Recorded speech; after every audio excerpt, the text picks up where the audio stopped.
Let's talk about doing some good now. And after getting retrenched, Andrew Patterson found an opportunity to change his life. He walked up Table Mountain every day for a year in a charity drive, and to date, 365 Ubuntu Climbs has raised 300,000 Rand. Well, he joins us now from Cape Town. Andrew, a very good morning to you, and thanks for your time when you could be walking up a mountain, I suppose, this morning. So tell us how this all started for you. Good morning. Yeah, well, I was retrenched in the middle of 2017, and 8 days before I was due to finish with the company, I was driving actually pretty close to where your offices are in Cape Town, and I just had the idea to walk up every single day. And I've been involved in fundraising for the last 7 years with various companies, and the idea was so simple. Obviously not easy to implement, but it touched on showing how it was easy to come together and how easy it is to give. 1 Rand per climb was what I invited people to do. And also people were able to come and join me on hikes. I was joined on 190 of the 365 days. Okay, so tell us how this has changed things for you personally. I mean, somebody might go, but Andrew, you were retrenched. How does this actually help you? How does it help you pay your bills? And, and what's the greater good of all of this? Well, the greater good is what it was all about. And what I have definitely learned is the more you give, the more you get back. And, this has opened up some whole new opportunities for me in terms of being able to write about the experience. I'll be writing a book for this. I've been invited to do a lot of speaking engagements, but the greater good for me is what the purpose. And, I have Ubuntu in the name for a very good reason, because I really do believe in community, and that is such a beautiful African word talking about compassion and humanity towards each other. And the 3 organizations were Habitat for Humanity, building homes, One Heart, which works with under-resourced schools, helping them teach kids to read, and the Sunflower Fund, which is giving people a second chance at life with blood diseases. So the greater good is to actually show people how powerful we are when we stand together and we work together. We don't have to wait for government and for big corporates. Are the recipients always the same, Andrew, or do they change every year? Are the recipients the same? Of the donations, of the money that you raise.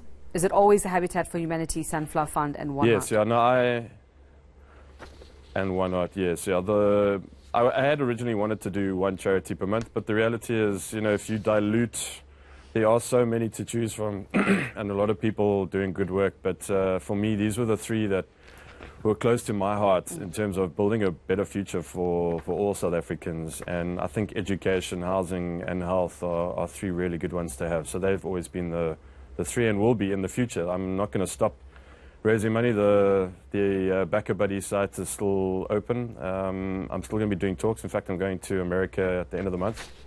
So it's very exciting. So, I mean, trekking up and down a mountain so often, as much as it is, it probably keeps you fit. I'm sure it comes with a fair share of challenges, especially when you're dealing with Cape Town weather. And just tell us about, what have been some of the moments that possibly where you stopped and went, why am I doing this? Well, I was very fortunate. There's a wonderful organization called Hikers Network in Cape Town, and they have a safety tracking group, and they have volunteers who always watch you if you're on the mountains. So I always knew there was people watching and checking that I was safe and waiting for me to check off the mountain. And, there's some very hairy moments. I obviously didn't have to go when the storm was at its peak, but there were about 45 days that I had to climb in the rain, thankfully, because we needed it. The wind was probably the more scariest thing that I've ever experienced on there, because the gusts sometimes got up to 100 kilometers an hour. I would end up looking like Gollum climbing up the mountain from Lord of the Rings, just to stay close to the mountain.